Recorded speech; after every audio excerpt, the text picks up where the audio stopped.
Roy. Could you, speaking of saving the Libertarian Party money, Yes.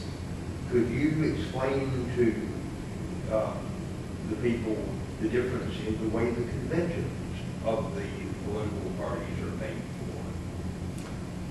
The Libertarian Party pays for its convention. The conventions, and I'm no expert on this, so nod your head up and down if I'm saying it right, that the major party conventions are wholly, or at least partially, but there are corporate sponsorships as well, I think. But there's a big chunk of federal change going to the major party conventions. I can't tell you how much off the top of my head. Do you know, Roy, offhand?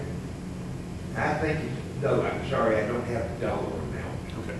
But our tax money, and not just what people donate to go to campaign, but basically the Fed subsidize both of the major party conventions to the tune of millions of our dollars a year. Nothing like that with the Libertarian Party, I assure you.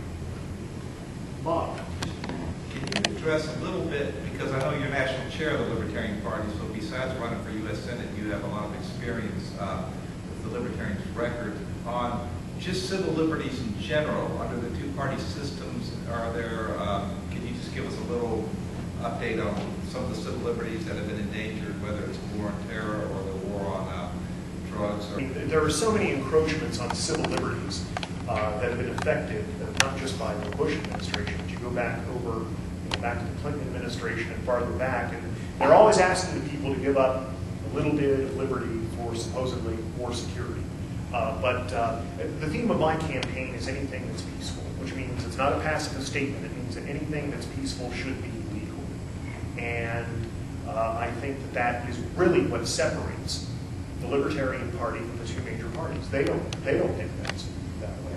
I mean, they want to impose moral standards on people, or they want to restrict economic freedom because if there's freedom, some people are going to be taken advantage of, and things like that. I mean, people ask me, why should I vote for the Libertarian Party? Because, first of all, I think we're the only political party that recognizes that there's coercion in government. I think sometimes, they don't talk about it, sometimes I really wonder, do Republicans and Democrats even recognize that government doesn't say pretty please? Government says do this or don't do that, or we will seize your freedom or your assets or both. And the Libertarian Party, first of all, recognizes it, but is trying to do something about it, trying to minimize and hopefully someday do away with completely government coercion in our society. And it's something that isn't talked about in our campaigns, even by the major party candidates. That's one of the reasons I think the Libertarian Party plays such a vital role, because we are consistently minimizing government coercion, government control of people's lives. We think it's necessary to have a prosperous and just and peaceful society. Any other questions? Yes, sir. Vladimir, is that correct? Yes, correct. Thank you. What do you think about the Constitution Party, their presidential nominee Chuck Baldwin, and Ron Paul's endorsement of him? Not much. Look,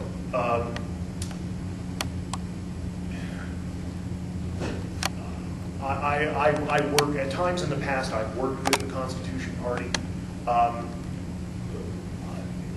The Libertarian Party is the number one third party in the United States. And I want to say that clearly and forthrightly in terms of the number of candidates, in terms of the number of votes that we get.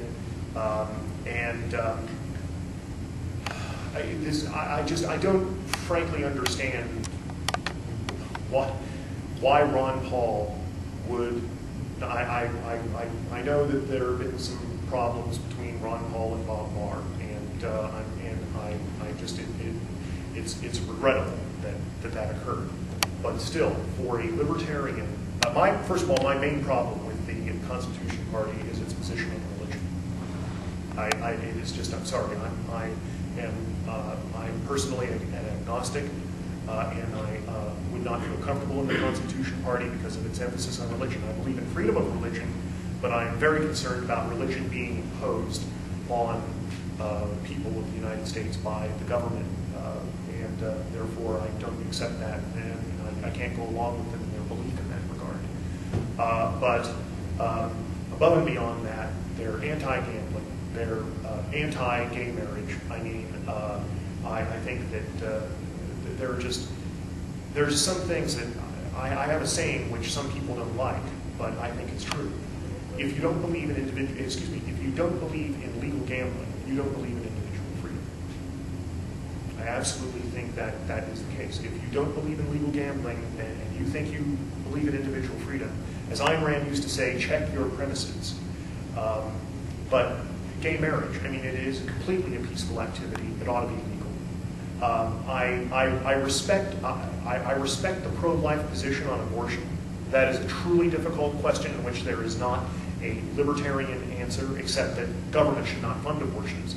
That's the libertarian answer. But there's a strong pro-life contention. To me, it's about 1/3 of the Libertarian Party is pro-life, is my estimate, having been in the party for almost a quarter century. And so, but I just do not understand how a man who is against the drug war, who stands almost foursquare consistently for personal freedoms. I will say there are some issues in which I have regrets regarding Dr. Paul. Immigration is one of them. But I just don't understand how he, I just don't understand how you can endorse Chuck Baldwin, frankly. That's what I do. Well, with that, thank you for your kind attention. Thanks for coming out this evening. Vote Libertarian.